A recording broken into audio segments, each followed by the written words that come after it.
I'm live, so I'm going to try to come live with it and make it happen like that.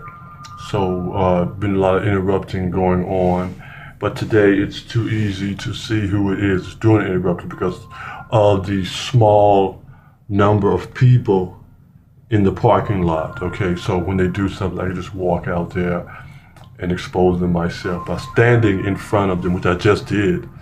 And they can't hide this time in the Dunbar School deal there. That's what they normally do, hide in those things. So let's get to that point if we can and deal with the issues we have living every day in our lives, okay? One of the things that we have to recognize is truth. And when Barack Obama was the president, there was a thing called Don't Ask, Don't Tell for the gay men that are being raped. There were so many gay men. There were men that were, let me not say gay, but the men raping them had to be gay, to rape another man. So in the military, there were so many men being raped, such a large number that the president, Barack Obama, had to sign some kind of agreement to stop that. It was such a bad thing, okay? Don't ask, don't tell, basically is what they were saying, right? And so that has everything to do with going gangster, all the huge errors that we've made in some of these people who make stupid statements. When we had the shoot up gangbangers here in Little Rock, Arkansas, no one would say anything. People were too afraid. Don't say. Snitches get stitches. Snitches get stitches, all of that. And we knew who these people were. They sold the drugs during the daytime, all the loud music, everything.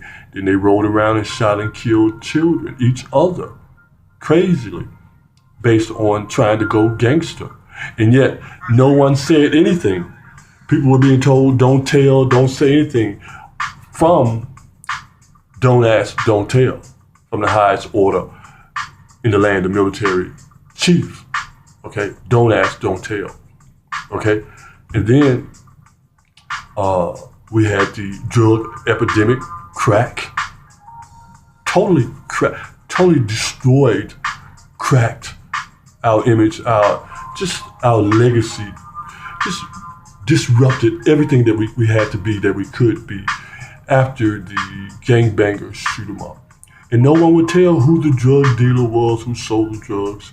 No one would tell the people who were on the drugs, stop all of that, all these things. People just, snitches get stitches, same thing, don't tell on your community. Although the community was being ravaged, revealed as one of the poorest areas, one of the most dangerous areas to live in, because people used to argue and brag about that their neighborhood was the most killer, dangerous neighborhood around. And people were steadily saying, don't tell. And even right now, with black folks complaining about the white people and the opioids drug, okay, so now people are going back and saying, well, going to the court system, saying that, well, when we were on crack, we were doing all these things. You always were giving us sentences and all of that, treating us bad, calling us animals. Okay? Yeah, they were doing that.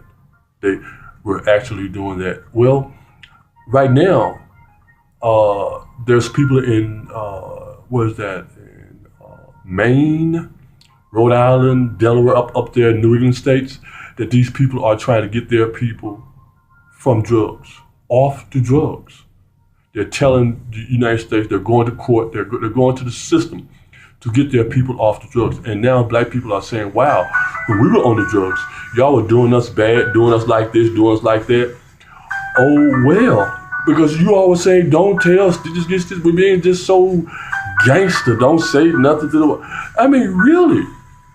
And here we are. And I even came to begged everyone on social media, I put it on, that everyone should, or everyone, but anyone, yeah, can come up with a app that ran all the court cases, ticker tape style across the computer screen. No one did it. I mean, I sent it to people all over the U.S., all over the world, actually. Those guys in New York, East Coast, West Coast, all those so-called nationalists. No one did nothing. No one did not one thing. And now people are complaining that white America is going to the Senate, all of that, to get their people protected from going to prison and all that. That's what they're supposed to do. Because we didn't do it, don't be mad at them because they're now doing, and you're trying to hold them hostage for doing that. No, we're not supposed to be doing that. You're supposed to have taken whatever they're doing right now and stopping the bullshit from happening in your community. We had chances. We had all the chances in the world to stop all of this. Now here in Little Rock, Arkansas, we have victory over violence. There are children being killed, 107-year-old people being killed, babies being killed, because snitches get stitches, because these country-ass people in Little Rock, Arkansas, thought they were too gangster to do anything about it. You were too fucking dumb. That's what that was, to be honest with it. You didn't know how to do anything. Too afraid to do something. Okay? That's what that is. And now people across the country, black people, are upset with white people because they're trying to get their people off the opioids, off the, what you call that drug, whatever, that took people out. I can't think of it right now. But it's a horrible drug, heroin. And I read the story on that, how a woman, heroin, tried to stop because it was so bad, and then there was a mayor, governor in his city, in his town, who did the very same thing, started saying, hey, that's enough. But because black people who were too busy running their mouth laughing at people, white people, because they were on drugs, at each other, too scared, now you think they're going to stop what they're doing from saving their families to stop and save yours after they treated you all the way you treated, after you treated yourself, didn't go to court, didn't organize anything. None of that to do anything bad about it, So here we have today, people are actually trying to say, well, because we didn't do a damn thing about the black culture, that y'all should punish the white people even worse, as worse. Ex post facto. You can't go back and charge someone. If that's the case, go back and charge them with the slavery and all of that. Go back and ask them why now ask yourself why you didn't say something about the murders, the mayhem that went on through all of this, the AIDS, the crack epidemic, the gang violence, all these things in this city, in this town, all over the U.S. What we did. And so to me, it is very admirable to allow white people to do that based on their livelihood. Now, I myself was laughing at them when Ben Wattenberg came over with the Birth Dearth book. Oh, you have enough kids, all that. But look what they're doing. Now, your children are dying at an alarming rate. Not that they're not being born, but they're dying at an alarming rate. Now, how funny is that? Laugh at that shit. You see? When we're tripping on them not being able to have children, when we're murdering each other, our own children, based on something else that we don't even know anything about, because you don't want to take, because you don't have courage to say something, to step up. I even had a 1 mile green parade that I organized to bring the police department and the community together when the police violence was at its height, killing children, innocent. I did it. And the people of the state, I don't know what it is they did. Well, they went and got some money for it, $16 million for Boys and Girls Club, Thrashing Boys Clubs, all these Boys and Girls Clubs around the city, which there are no improvements on the buildings going on, the surroundings or programs. People just took the money and ran with it. So staying on course with what's going on right now, with people trying to say, oh, since white people on opioid drugs, oh, look what you did. No, you didn't do it for yourself. That's self-gratification. That's social security that we all have to learn to do.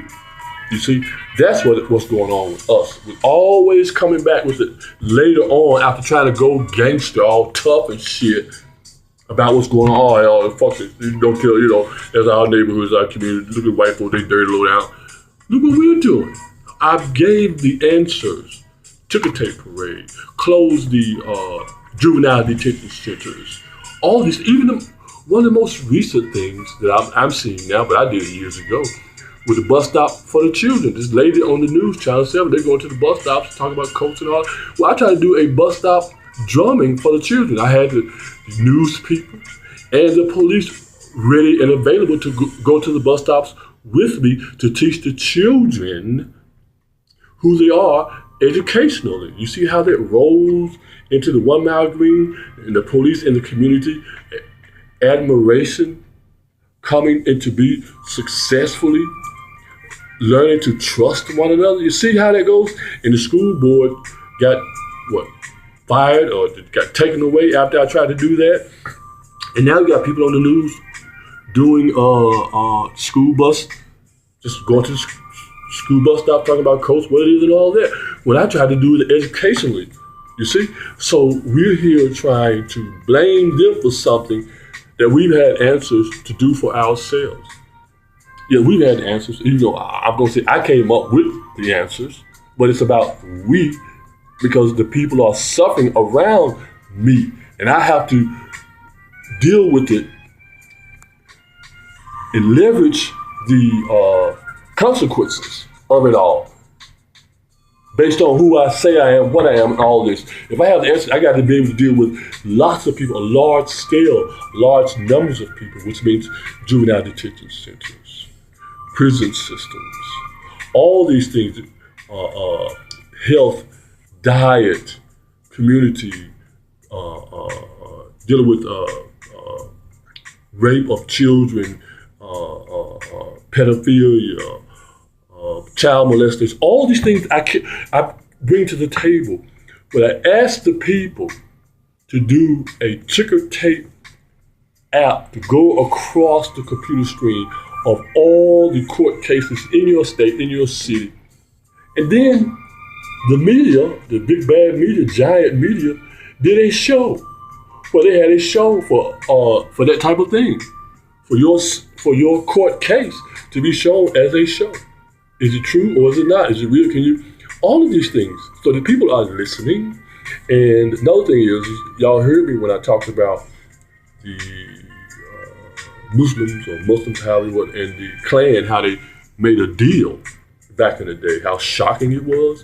But yet it's nurturing for the women and children. But you can see a couple of days after that, what happened, they tried to use the same language, the same information with this President Trump and the guy over in North Korea.